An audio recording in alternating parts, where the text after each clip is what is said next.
आकाशवाणी भोपाल से प्रस्तुत हैं प्रादेशिक समाचार।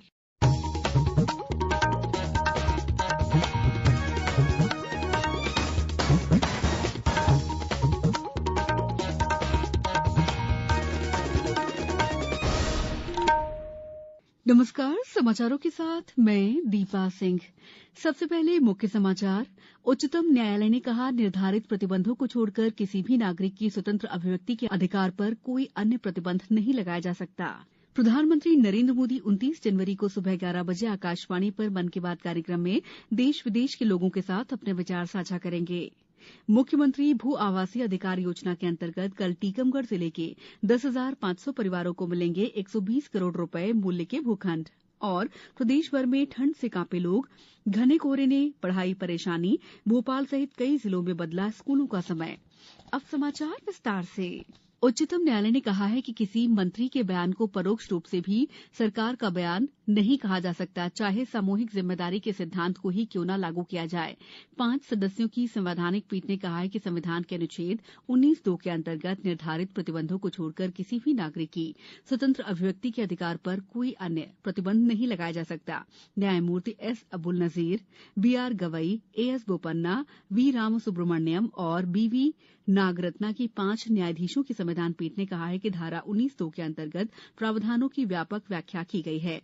उच्चतम न्यायालय का यह निर्णय इस प्रश्न पर आया है कि क्या किसी लोक सेवक की अभिव्यक्ति की स्वतंत्रता पर कोई प्रतिबंध लगाए जा सकते हैं। प्रधानमंत्री नरेंद्र मोदी 29 जनवरी को सुबह 11 बजे आकाशवाणी पर मन की बात कार्यक्रम में देश विदेश के लोगों के साथ अपने विचार साझा करेंगे।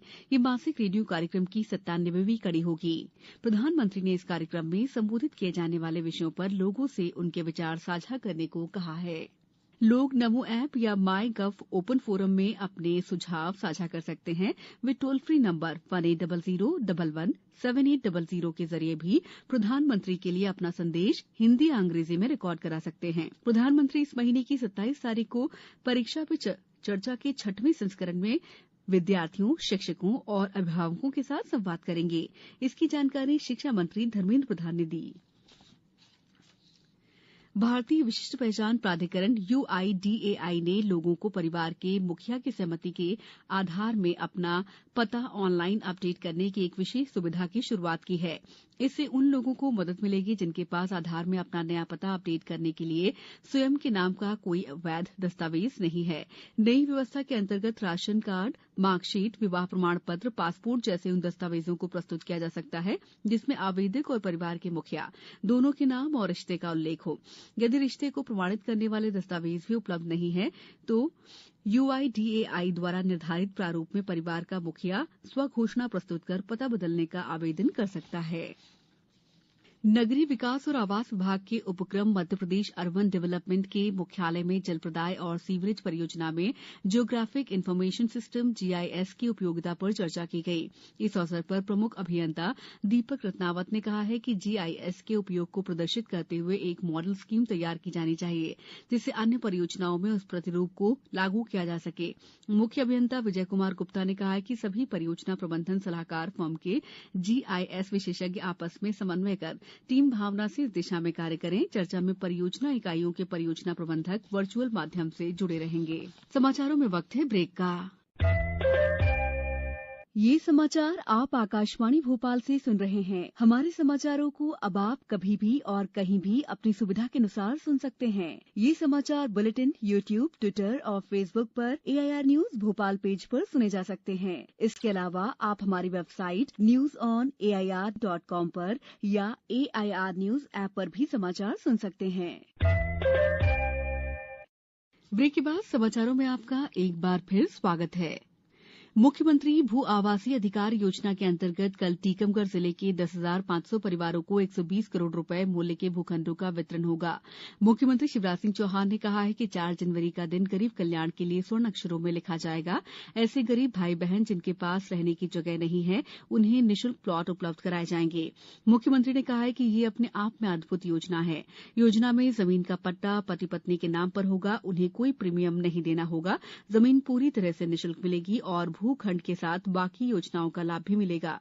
मुख्यमंत्री श्री चौहान ने कहा है कि हर जिले में ग्रामीण क्षेत्र में ऐसे गरीब भाई बहनों को प्लॉट उपलब्ध कराए जाएंगे।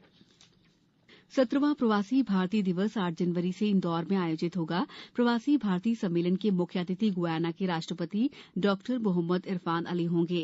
राष्ट्रपति द्रौपदी मुर्मू और प्रधानमंत्री नरेंद्र मोदी भी इंदौर में शिरकत करने जा रहे हैं। इस सम्मेलन में मध्यप्रदेश की विशिष्ट कला संस्कृति का प्रदर्शन होगा। मुख्यमंत्री शिवराज सिंह चौहान का मानना है कि प्रवासी भारतीय दिवस का इंदौर में आयोजन प्रदेश के लिए असाधारण अवसर है।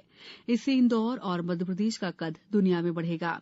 कार्यक्रम के अनुसार इस माह के 8 जनवरी को यूथ प्रवासी भारतीय दिवस मनाया जाएगा। अगले दिन 9 जनवरी को 17वें प्रवासी भारतीय दिवस कन्वेंशन का शुभारंभ होगा।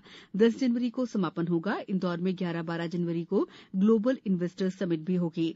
इसमें 9 सेक्टरों पर केंद्रित 14 सेशन होंगे, जिसमें उद्योगपतियों से सीधा संवाद भी होगा। समिट में 17 देशों को आमंत्रित किया गया है।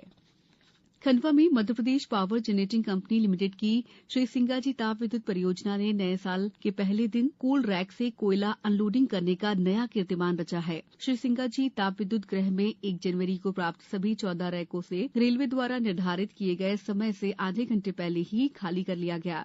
ये श्री सिंगाजी ताप विद्युत परियोजना की स्थापना से अभी तक एक ही दिन में सर्वाधिक रैक खाली करने का कीर्तिमान है। प्रदेश भर में लोगों को इस सीजन में पहली बार जबरदस्त ठिठुरन का एहसास हो रहा है। राजधानी भोपाल सहित कई जिलों में पड़ रही कड़ाके की ठंड को देखते हुए स्कूलों के समय में संशोधन किया गया है।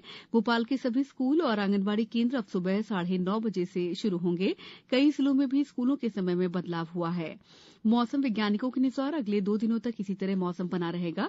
उसके बाद न्यूनतम तापमान में हल्की बढ़ोतरी होगी। मौसम विभाग के आधिकारिक वेबसाइट के मुताबिक जबलपुर, नर्मदापुरम, बैतूल, पचमढ़ी, भोपाल, इंदौर में कहीं कहीं बादल और हल्की बारिश हो सकती है। अब कुछ समाचार संक्षेप में। धार जिला पंचायत सभाकक्ष में आयोजित जनसुनवाई में सीईओ जिला पंचायत केएल मीणा ने आवेदकों की समस्याओं को सुना। इस जनसुनवाई में कुल 32 आवेदन आए।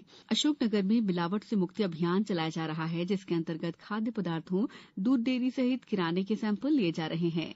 गुना जिला चिकित्सालय में इंजेक्टेबल पोलियो वैक्सीन की तृतीय डोज का शुभारंभ किया जा रहा है।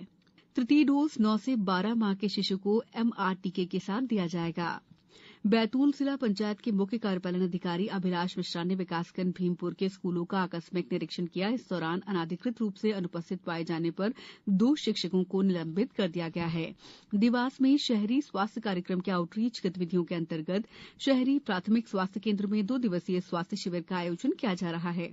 आगर मालवा में 45 हाई और हायर सेकेंडरी स्कूलों की मरम्मत की जाएगी। इसके लिए 1 करोड़ 35 लाख रुपए की राशि आवंटित हुई है। नर्मदापुरम कलेक्ट्रेट कार्यालय में आज आयोजित जनसुनवाई में आमजनों की समस्याओं का निराकरण किया गया। इस बुलेटिन में इतना ही। दीजिए इजाजत। नमस्कार।